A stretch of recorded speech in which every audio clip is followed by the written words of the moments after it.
इस कहानी की शुरुआत में रेमी नाम के फ्रेंच पेंटर से होती है, जो अपनी पत्नी लूसी और 2 बच्चों के साथ उसकी जिंदगी खुशहाल तरीके से चल रही थी। एक दिन बच्चों के साथ खेलता हुआ उसने महसूस किया कि वो अचानक कुर्सी में धंस रहा है। वो फटाफट खड़ा हो गया। ये क्या हो रहा है, उसे कुछ समझ नहीं आया। उसके साथ ये अजीब सी चीजें लगातार होने लगती है। वो कभी अपने सोफे में धंसने लगता है तो वो कभी अपने बेड में धंसने लगता है। उसने ये सभी नजरअंदाज कर दिया। एक दिन रेमी अपने बच्चों के साथ स्टूडियो में था। गलती से वो पानी के नल को बंद करना भूल गया, जिससे वो पूरा का पूरा स्टूडियो पानी में डूब गया। उसकी एक छोटी सी गलती के कारण उसका पूरा का पूरा करियर बर्बाद हो गया। उसने कुछ बची कुची पेंटिंग बचाने की कोशिश की, लेकिन उसी वक्त वो फिर से जमीन में धंसने लगा। इस बार वो खुद को बाहर नहीं खींच पाया, जिससे वो दूसरी दुनिया के समुद्र में अब जा पहुंचा। इस दुनिया में एक नहीं बल्कि 3 सूरज थे। तभी कुछ आदिवासियों ने उसे देख लिया और उसकी तरफ तेजी से भागने लगे। वो घबरा के पीछे जाने लगा। तभी वो वापस अपनी दुनिया में आ गया। उसके साथ ये क्या हो रहा है, कुछ समझ नहीं आ रहा था। घर जाकर अपनी पत्नी को इसके बारे में बताया, लेकिन वो उस पर विश्वास करने के लिए तैयार नहीं थी। दरअसल उसकी बीवी तो किसी और के ख्यालों में गुमी हुई थी। लूसी अपने बॉस डॉक्टर गहलत से प्यार करती थी। अब वो उसी के साथ रहना चाहती है। रेमी एक दिन में वो अपनी करियर के साथ साथ अपनी बीवी को भी खो दिया। मानो उस पर मुसीबतों का पहाड़ टूट गया हो। फिर भी वो उसे शांति से बात करने की कोशिश करता है, पर लूसी तो अपने बॉयफ्रेंड को अपने घर ले गई। ये सब क्या हो रहा है? आशिक को अपनी पति से मिलाने घर ले आई। डर नहीं लगता इस औरत को? रेमी ने उन्हें कुछ नहीं कहा। उसने हताश होकर कहा वो कुछ दिन के बाद घर छोड़ के चला जाएगा। इसके बाद वो अपने परिवार वालों के पास मदद मांगने पहुंचा। परिवार वालों ने भी उसकी बात नहीं सुनी, पर ज्यादा ध्यान नहीं दिया। निराश होकर रेमी कॉफी बनाने के लिए रसोई घर में चला गया। एक बार फिर से उन्हें साथ कुछ अजीब सी चीजें होने लगी। घर की बिल्ली अचानक हवा में ही जम गई। रेमी ने उसे पकड़ कर इधर उधर हिलाने की कोशिश की, पर वो एक जगह जमी रह गई। उसे खिलौने की तरह खेलने लगा। उसने अपने परिवार वालों को आवाज लगाई, पर उसे एहसास हुआ कि उसके आसपास की चीजें थम सी गई है। समय एक जगह पे रुक चुका था। जमीन भी धीरे धीरे लिक्विड बनने लगी। रेमी फिर एक बार उसमें धंसने जा रहा था, तभी उसकी आंख खुलती है। वो उसको एक जंगल के बीचों बीच पाता है। अपने कुछ दूर चलकर आदिवासियों को देखता है जो जानवरों को काट रहे होते हैं। वो उनसे मदद मांगने की मदद मांगनी चाहिए, पर वो लोग रेमी को खाना बनाने के लिए पीछे पड़ जाते हैं। रेमी ने अपनी जान बचाने के लिए हवा से भी तेज भागा। कुछ दूरी के बाद वो एक गांव में पहुंचा और एक गुफा में जाकर छुप गया। तभी एक जोरदार शक्ति उसे वापस खींच ले आई, जिससे वो सभी चीजों को आर पार होकर अपने घर में धड़ाम से गिरा। रसोई की चीजें इधर उधर बिखर गई थी। उसके परिवार वाले रसोई का हाल देखकर हक्का बक्का रह गए। रेमी उसको बताने की कोशिश कर रहा था, पर उसे लगा कि इसकी बीवी छोड़ के चली गई है। बेचारा सदमा में आ गया। इसके बाद वो चक्कर खाकर नीचे गिर पड़ा। उसकी आंखें खुली तो वो हॉस्पिटल में पड़ा था। उसका कोई फायदा नहीं हुआ। डॉक्टर भी उसकी बातों पर विश्वास नहीं कर रहे थे। अगले दिन रेमी अपने स्टूडियो गया तो सभी वहाँ लोग अपने पैसे वसूलने पहुँच गए थे। अचानक से वो हैंग हो गए। रेमी को कुछ समझ नहीं आता। वो वापस जमीन में धंसने लग गया था। वो तीसरी बार दूसरी दुनिया में पहुँच गया। इस बार वो एक टोकरी में बैठा था। सभी आदिवासी उसकी तरफ खुशी से देख रहे थे, मानो ऐसा लग रहा था कि वो उसी का इंतजार कर रहे हो। इशारों में पता चला वो सभी उसे उड़ता हुआ देखना चाहते हैं। रेमी ने जोश में आकर उड़ने की कोशिश की, लेकिन वो मुँह के बल ढेर धड़ाधड़ गिरा। लेकिन लोग उन्हें जबरदस्ती एक हरा रंग का फल खिला दिया, जिसके बाद वो एक दूसरे की बातों को आराम से समझने लगे। फिर वो एक कबीले वाले सरदार ने समझाया कि तुम यहाँ तक पहुँचे कैसे। दरअसल मैं तो बताता हूँ तुम्हें। ये सभी आदिवासी जोटान नाम की एक भयानक राक्षस से परेशान थे। वो सभी को किसी न किसी तरह से उठाकर वो खा जाता है। कबीले के विद्वानों ने पता लगाया कि उनकी एक पुरानी किताबों से पता चला कोई दूसरी दुनिया का एक आदमी आकर हमें सभी को राक्षस से बचा सकता है। इसलिए वो अपने तंत्र मंत्र की शक्ति से तुम्हें लाना की चाहता था। रेमी के साथ अजीबोगरीब घटना इसलिए हो रही थी क्योंकि वो ही उस कबीले का रक्षक है। लेकिन जो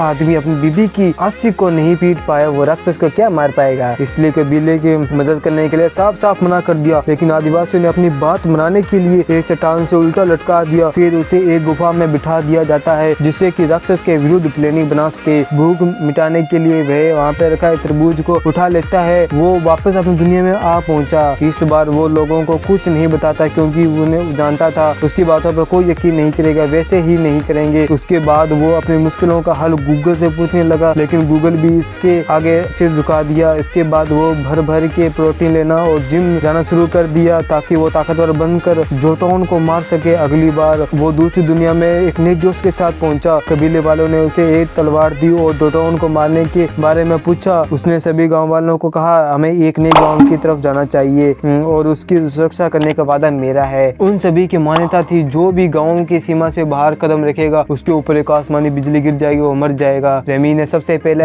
सरहद को पार करके दिखाया, लो कहाँ पे बिजली गिरी। देखते ही देखते उसके पीछे सारा का सारा गांव चलने लगा। अब सबको यकीन हो गया रेमी ही सबका हीरो है। कुछ समय बाद जोटान के दो लोग उन्हें रास्ता में मिल गया और वापस गांव लौटने के लिए कहने लगा, लेकिन रेमी ने उन सबका बहादुरी से मुकाबला किया। तुक्के से एक आदमी को ही मार डाला। कुछ देर बाद पता चला जोटान उसके कबीले पर हमला करने वाला है। उसकी दुनिया में वापस आकर रेमी ने युद्ध कलाओं और इतिहास के बारे में जानने के लिए किताबों को पढ़ना शुरू कर दी, उनको रटना शुरू कर दी, लड़ाई की तकनीकी के बारे में समझने लगा और एहसास हुआ जीतने के लिए जोश होना चाहिए। तब वो आदिवासियों से मिलने के बाद रेमी उनको जबरदस्त भाषण सुनाता है और अपने परिवार वालों के लिए मर मिटने का जुनून पैदा कर देता है। रेमी हीरो होने के कारण उन पर लड़कियों की कमी नहीं थी, उसकी चारों तरफ लड़कियां ही लड़कियां थी। रेमी किसी लड़कियों की तरफ आंखें उठाकर भी नहीं देखता था, क्योंकि वो अभी भी अपनी पत्नी से प्यार करता था। कुछ देर बाद वो अपनी दुनिया के वापस आया और अपने बेटे के साथ थोड़ा समय बिताने लगा। जब रेमी वापस कबीले के लोगों लौटा, उसने देखा कि लड़ाई तो पहले से छिड़ चुकी थी। वो जोटान की आर्मी से हार रहे थे। वो बाकी लोगों को बचाने के लिए वापस अपने ठिकाने पर ले आया। उसके बाद रेमी ने उनको आगे का प्लान बताया। अगले दिन वो सो रहे थे,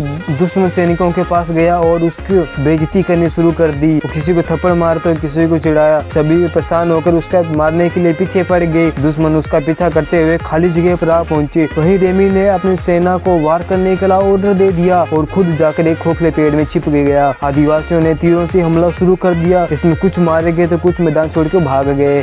सभी ने रेमी के सामने सिर झुकाया, इज्जत दी, क्योंकि वो ही उसका असली हीरो था। युद्ध के बाद वो नई जगह पर अपना डेरा जमा लिया। रेमी अपना राजा बन चुका था। अपनी मॉडर्न नॉलेज से गाँव में काफी नई नई चीजें बनवाई। धीरे धीरे उन्होंने बहुत तक तरक्की कर ली। वो हर समय लड़कियों से घिरा रहता। देखते ही देखते 5-6 महीने बीत गए। इतने समय राजा रहने के बाद वो थोड़ा सा बदल चुका था। पहले लुसीन के बॉयफ्रेंड से डरता था, लेकिन अब उसे पसीने छूट जाते हैं। एक दिन दोनों में हाथापाई हो गई और उसे पीट कर रेमी को बहुत शांति मिली। मजा आ गया। वक्त के साथ साथ रेमी की सफलता उसके ऊपर चढ़ गई थी। वो अपने लोगों के साथ गुलामों जैसा व्यवहार करने लग गया। लोगों ने कुछ दिन तक चुपचाप बर्दाश्त कर लिया, लेकिन बाद में लोगों ने उसके ऊपर बोलना शुरू कर दिया। रेमी को जब इसकी भयानक भनक लगी तो वो लोगों से बात करने की कोशिश की, पर वो लोग कहते हैं हमसे काम बहुत ज्यादा कराया जाता है और पैसे बहुत कम मिलते हैं। अब उन्हें आलीशान महलों की जरूरत नहीं, बल्कि लोगों को जिंदगी सुधारने की जरूरत है। रेमी ने उनसे समझौता करने की बहुत कोशिश की, लेकिन कोई भी फायदा नहीं हुआ। अब पानी उसके सिर से ऊपर जा चुका था। विरोधी ने उसे बंदी बनाकर गांव से बाहर फेंक दिया। इस घटना के बाद वो अपना सबक सीख लिया। वो अपनी दुनिया में वापस आकर रेमी ने अपने दोस्त से मदद मांगी ताकि वो फिर से अपना स्टूडियो शुरू कर सके। अपने घमंड को लेकर जिंदगी में बिल्कुल निकाल फेंका। उसकी जिंदगी में एक डॉल्फिन नाम की एक औरत आई और दोनों के एक दूसरे को पसंद करने लगे। लेकिन जैसे ही डॉल्फिन ने रेमी को पहली बार किस किया तो वो एक बार फिर दूसरी दुनिया में पहुंच गया। गाँव के लोगों ने इसे फिर से बुलाया था, क्योंकि मान्यता पूरी करने के लिए जोटान को मारना जरूरी था। हालांकि रेमी ने इस सब में नहीं पढ़ना चाहता था, लेकिन वो लोग जबरदस्ती से जोटान को गुफा में धक्का दे देते हैं। लड़ाई के दौरान ऐसा लगने लगा अब तो रेमी की खैर नहीं। उसने भाला उठाकर अंदाजे से फेंक दिया। वो सीधा जाकर जोटान की छाती पर लगा। राक्षस की अंतिम घड़ी सभी देख रहे कर झूम उठे और आखिरी रस्म की तैयारी शुरू हो गई। असल में आखिरी रस्म यह थी, रेमी को मारने वाला राक्षस को मारने वाले को मारकर खाया जाएगा। जैसे ही उसे पता चला वो अपनी जान बचाकर जंगल की तरफ भाग गया। जिस बुड्ढे ने तंत्र मंत्र की विद्या से जिस दुनिया से खींचा था, वो एक तिलस्म चीज से आग में फेंक देता है, जिससे वो वापस दुनिया में ना लौट पाए। वो जल्द ही पकड़ा गया और मरने ही वाला था, लेकिन भीड़ में मौजूद कुछ लोगों ने जलती हुई चीज को पानी में दे फेंका, इसलिए वो वापस दुनिया में आ पहुंचा। उसके परिवार वालों के पास आ पहुंचा। लूसी और डॉल्फिन वहीं थी। डॉल्फिन को ये पता चला कि उसकी डाइवर्स अभी तक नहीं हुआ। उसने फिलहाल रेमी से दूर रहने की बेहतर समझा। उसे मरता देख एहसास हुआ अब रेमी का प्यार करती हूँ। वो बॉस के साथ चलकर उसकी बहुत बड़ी गलती थी। कितनी दोगली औरत है ना। इधर आदिवासियों ने रेमी को बहुत बड़ा स्टेचू बनाकर उसको याद किया। आखिर में लूसी रेमी अपने बच्चों के साथ बीच में घूम रहे कर मजा कर रहे थे। इसी के साथ ये मूवी यहीं पर समाप्त होती है। Thanks for watching. और गाइस ऐसी वीडियो और देखना चाहते हो तो कमेंट बॉक्स में दिए गए लिंक पर क्लिक करके देख सकते हो। वीडियो को लाइक, चैनल को सब्सक्राइब करने के लिए आपको तहे दिल से शुक्रिया। दिया। Thanks for watching.